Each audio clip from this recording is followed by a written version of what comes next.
तो दोस्तों कैसे प्रभु श्री राम ने तोड़ा था शिव धनुष।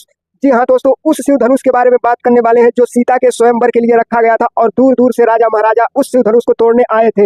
राजा जनक के इस प्रस्ताव को स्वीकार करने के लिए बहुत सारे राजा महाराजा आए हुए थे और तब विश्वामित्र समेत प्रभु श्री राम भी उसी राजसभा में आते हैं और उनका स्वागत और सम्मान किया जाता है। यह सब देख सभी राजा चौंक जाते हैं कि क्या यही मुख्य अतिथि हैं। हालांकि गुरु विश्वामित्र इस बात को इग्नोर करते हुए तुरंत ही राजा जनक के पास पहुंचते हैं, तो राजा जनक तुरंत ही उनके चरण स्पर्श करके उन्हें विराजने का आदेश देते हैं और राजा जनक का यह जो स्वागत देखकर गुरु विश्वामित्र भी हैरान हो जाते हैं और वह तुरंत ही राजा जनक को आशीर्वाद देते हुए अपना स्थान ग्रहण करने के लिए आगे बढ़ देते हैं और उनके साथ प्रभु श्री राम और उनके छोटे भाई लक्ष्मण भी उनके साथ विराजने के लिए आगे बढ़ते हैं। और तब यह सब देख सभी राजा महाराजा में यह बात चलने लगती है कि क्या यही मुख्य अतिथि हैं जो कि राजा जनक इनका स्वागत इस तरह से कर रहे हैं। और उसके बाद तब राजा जनक तुरंत ही अपना प्रस्ताव बताने के लिए खड़े होते हैं और कहते हैं कि मैं यह स्वयंवर अपनी पुत्री सीता के लिए रखा हूं और वह विश्वामित्र से आज्ञा लेकर स्वयंवर का आरंभ करने की योजना करते हैं। और फिर स्वयंवर में सीता जी का बुलावा होता है और तुरंत ही जब माता सीता को राजा जनक बुलाते हैं तो वह जैसे ही दरबार में आती हैं तो सभी राजा महाराजा यहाँ तक कि स्वयं प्रभु श्री राम भी सीता को देखकर चौंक जाते हैं। इतनी सुंदर दृश्य इससे पहले प्रभु श्री राम ने भी नहीं देखी थी। और तब सीता माता तुरंत ही अपने पिता की आज्ञा लेकर उस राजसभा में अपने स्थान पर जाने लगती हैं और यह सब देख राजा महाराजा की आंखें खुली की खुली रह गई और तुरंत ही सभी जितने दरबार में बैठे प्राणी थे सब यही मन में ठान लिए थे कि किसी प्रकार इस शिव धनुष को तोड़ना है और सीता जी को अपनी अर्धांगिनी के रूप में लेकर जाना है। और यह सब देख सीता माता बहुत ही ज्यादा अचंभित होती है क्योंकि उस राजसभा में सुंदर से लेकर राष्ट्रीय रूप जैसा भी चेहरा मौजूद था। तो उनके मन में यह जरूर विचार हो रहा था कि कहीं ना कहीं जो भी इस शिव धनुष को तोड़ेगा उसी से मेरा विवाह तय है। और इस तरह से सीता माता जब प्रभु श्री राम के ऊपर दृष्टि डालती है तो वह देखती है कि इतना सुंदर और अत्यंत भावुक चेहरा किसी का नहीं है। हालांकि यह सब होने के बाद स्वयंवर का आरंभ करने जब उनके मंत्रीगण आए और प्रस्ताव लगे बताने, तब यह सुन सभी राजा एक बार फिर से खिल उठते हैं और सभी राजाओं के चेहरे पर एक अलग ही मुस्कान दिखती है। हालांकि प्रभु श्री राम की निगाह सीता माता के ऊपर ही जाकर रुक जाती है और तब राजा जनक प्रणाम करके गुरु विश्वामित्र को स्वयंवर का आरंभ करते हैं। और आरंभ जब स्वयंवर होता है तो कोई भी राजा उस धनुष को उठाने में नाकाम होता है। हालांकि बारी बारी से जितने भी दरबार में राजा महाराजा बैठे थे सब ने अपना बलपूर्वक उस धनुष को उठाने की बेकार कोशिश करते रहे, मगर किसी से शिव धनुष उठाने की बात छोड़ो हिला तक नहीं।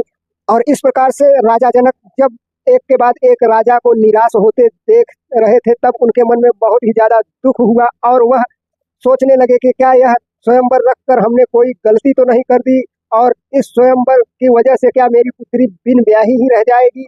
यह सब देख राजा दशरथ अपने मन में विचार करते लगते हैं और जब अपने मन में यह विचार कर ही रहे थे तभी देखते हैं कि बचे खुचे भी राजा महाराजा उस धनुष को हिला तक नहीं सके। तब उस समय तीन राजा एक साथ जब उस धनुष को उठाने लगे तब तक राजा जनक तुरंत ही अपने सिंहासन से उठकर यह बोल ही पड़े कि अब बस बहुत हो गया, रहने दीजिए, क्योंकि यह धरती अब वीरों से खाली हो गई है। तो जब राजा जनक की यह बात सीता जी के कानों में पहुंची तो उन्हें भी बहुत ही ज्यादा दुख हुआ और उनकी माता भी बहुत ही ज्यादा दुखी होती है।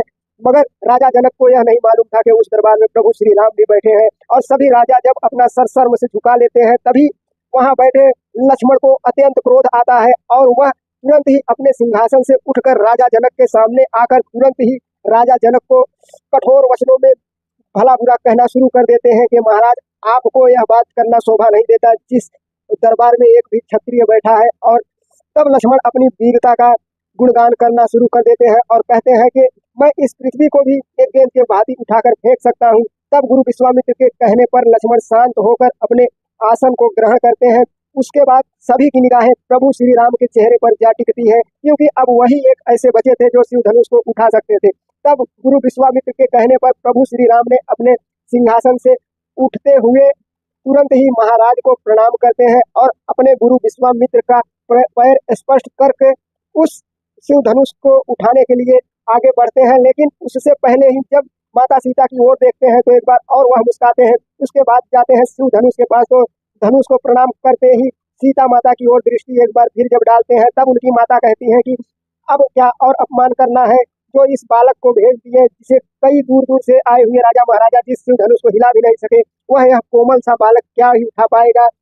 हालांकि तब उनके बगल में बैठी एक नारी बोलती है कि वीरता की कोई सीमा नहीं होती। तभी माता सीता तुरंत ही अपने मन में गणेश भगवान समेत शंकर जी को भी मनाना स्टार्ट कर देती है। कहती है कि कुछ भी हो, मैं प्रभु श्री राम की ही दासी बनूं। अपने कुल देवी से भी यही विनती करती हैं। और इधर प्रभु श्री राम उस शिव धनुष को प्रणाम करते हैं और प्रणाम करने के बाद तुरंत ही एक हाथ लगाते हैं और एक हाथ में ही धनुष को उठाकर तुरंत ही अपने पैरों के पास रखकर खड़ा कर लेते हैं। यह सब दृश्य देख माता सीता समेत सभी दरबारी चौंक जाते हैं। इतने में प्रत्यंचा चढ़ाते समय शिव धनुष टूटते ही पूरी पृथ्वी, आकाश, पाताल तीनों लोक में हाहाकार मच जाता है। इधर और राजा जनक के दरबार में एक बार फिर से खुशी का माहौल देखने लायक था। सभी नर नारी एकदम खुशी में झूम रहे थे। इधर परशुराम तुरंत ही अपनी तपस्या को टूटता देख तुरंत ही अत्यंत क्रोधित होकर राजा जनक के दरबार की ओर आगमन करते हैं। और इधर राजा जनक और उनकी पत्नी सीता की माता भी अत्यंत प्रसन्न होती हैं, शंख बाजते हैं और